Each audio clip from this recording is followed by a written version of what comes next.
20 মাস হচ্ছে হাসান আরিফের ছেলে অ্যাডিকশনের কারণে রিহ্যাবে ছিল। লাইট হাউস নামে উত্তরাতে একটা রিহ্যাব সেন্টার আছে, সেখানে মোয়াজ ছিল 20 মাস। তো এই 20 মাসে আমি হাসান আরিফ আমাকে এই বাসায় রেখেছে, তার নাতিরা যাতে এই বাসা থেকে কোথাও যেতে না পারে। তার নাতি বলে মানে আমি কিন্তু হাইকোর্টের রিটের অর্ডারে এবং ফ্যামিলি কোর্টে মানে 3টা কোর্ট দ্বারা আমার বাচ্চাগুলো আমার কাছে, কোর্ট রাষ্ট্র আমাকে আমার বাচ্চা আমার কাছে দিয়ে দিচ্ছে, কিন্তু আজ পর্যন্ত আমি বাচ্চাগুলো নিয়ে কোথাও মুভ করতে পারিনি। এই বাচ্চাগুলো এরা এখানেই আটকে রাখছে। তো আমাকে যেহেতু বাচ্চাগুলো এখানে রাখছে, আমাকে এখানে বাধ্যগত হয়ে থাকতে হয়েছে, আমি এখানেই থাকছি। মোয়াজ আসছে এই হলো আমি যখন সুইজারল্যান্ড থেকে ব্যাক করলাম, এই 6-7 মাস ধরে আসছে। আর এই আসার পর থেকে তার এই প্রথমত ওই মেয়েটাকে মারধর করলো, ওই মেয়েটা ডিভোর্স দিয়ে দিল। এরপরে আমার সাথে শুরু হলো রিম্যারেজ করবে, বিয়ে করবে, হাসান আলী শাড়ি কিনে দেয়া, এই করা সে করে এগুলি করতেছিল। এরপরে হচ্ছে সে আমাকে মুখে বলতেছে বিয়ে করবে, কিন্তু বিয়ে করছে না, কিন্তু আমাকে সে ওই ব্যাড টাচ গুলো করছে। যখন আমাকে ব্যাড টাচ করতে আসে, আমি তাকে বাধা দিই, তখন সে হচ্ছে আমাকে ফিজিক্যালি ইনজুর করে। আর যদি আমি বাধা দিতে পুরোপুরি ভাবে না পারি, তখন হচ্ছে আমি ওই ব্যাড টাচের শিকার হই। তো এগুলোই হয়ে আসছে। তো এর মধ্যে তো চললো আন্দোলন।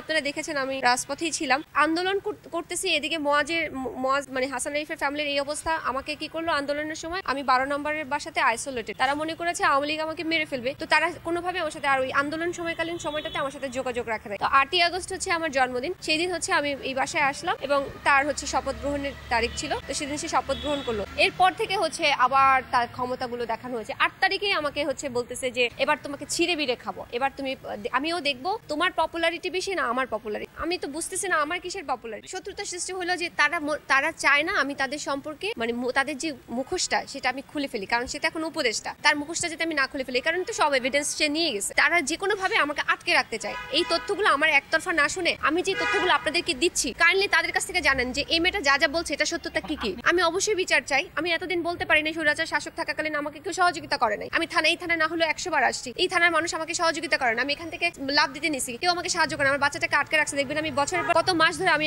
এই বাসার সামনে বাচ্চাটাকে কোলে নিয়ে কাঁদছি যে আমার বাচ্চাটাকে রিসিভ করো। ওরা বাচ্চাটাকে রিসিভ করে নাই, সেই বাচ্চাটাকে ওরা আটকে রাখছে। যে বাচ্চাটাকে ওরা কারাগারে দিছে, ওই বাচ্চাটা মেয়ে বাচ্চা বলে ওরা নিতে চায় না, সেই বাচ্চাটাকে এখন আটকে রেখে আমাকে ব্ল্যাকমেল করতেছে যাতে আমি মামলাটা তুলে নেই। আমি নিজের ছুরি দিয়ে নিজের মাথায় আঘাত কিভাবে করবো, নিজের মাথায় নিজে আঘাত করলাম, পিঠে কামড় কিভাবে আমি দিলাম, আমি কি ভ্যাম্পায়ার, পিঠে আমি কিভাবে নিজেকে নিজে কামড় দিলাম। আশ্চর্য কথাবার্তা এগুলি কি মানে এই কথাবার্তা আপনারা কেন শুনেন? একজন পাগলের নেশাখোরের কথাবার্তা। আর আপনারা CCTV please check the CCTV footage check করেন কে কাকে মেরেছে। আমি নিজেকে নিজে মারবো? অসংখ্য কামড়ের ছবি আমি ফেসবুকে দিয়েছি। এই কামড়গুলোকে আমি আমাকে দিয়েছি? বলেন তো, ওনাকে জিজ্ঞেস করেন আমার ঘাড় কি ঘুরে যায়, আমি কি পেছনে আমি কামড় দিয়েছি? এই অদ্ভুত কথাগুলো আপনারা কেন শোনেন? ওনাকে বলেন যা ওনারা বলতেছে, যে আমি যে কথাগুলো আপনাদেরকে বলতেছি প্রমাণ সহকারে বলতেছি, আপনাদেরকে সাথে নিয়ে আমি যেখানে মুভ করতেছি সাংবাদিককে সাথে নিয়ে মুভ করতেছি এবং আপনাদেরকে প্রত্যেকটা কথা প্রমাণ দিচ্ছি। যেটার প্রমাণ দিতে পারছি না সেটার আমি নাম অভিযোগও করছি না বা ওরভাবে বলছিও না, কারণ আমার কাছে প্রমাণ আপাতত নাই। আপনারা ওনাকেও সেম একই কথা বলেন যে আপনি যে কথা বলতেছেন সেটা প্রমাণ দেন, প্রমাণ চান। ওনারা তো প্রমাণ দিতে পারছে না, ওনারা খালি আমাকে নিয়ে বানোয়াট কথা বলছে। আপনারা জানেন হাসান আরিফ লয়ার, উনি সারাক্ষণ সত্যিকে মিথ্যা বানায়, মিথ্যাকে সত্যি বানায় লয়ার। এটা ওনার ওয়াইফের কথা। হাসান আরিফের কুকীর্তির, কিন্তু কুকীর্তির মুখোশ যে উন্মোচন করবো, আমার কাছে যে ল্যাপটপগুলো 4টা ল্যাপটপ ছিল আর যে ফোনগুলো ছিল সেগুলোতে আমি দিতে পারতেছি না। এখন এগুলো নিয়ে কথা বলার তো একটা মানে অফেন্সের মধ্যে আমি পড়ে যাবো। আমি কিছু ডকুমেন্টস আগে কালেক্ট করি, আমার ওই ফেসবুকটা ওরা ওদের কন্ট্রোলে নিয়ে নিয়েছে। আমি কিছু ডকুমেন্টস আগে আপনাদেরকে দেই, তারপরে অবশ্যই আমি এটা নিয়ে কথা বলবো।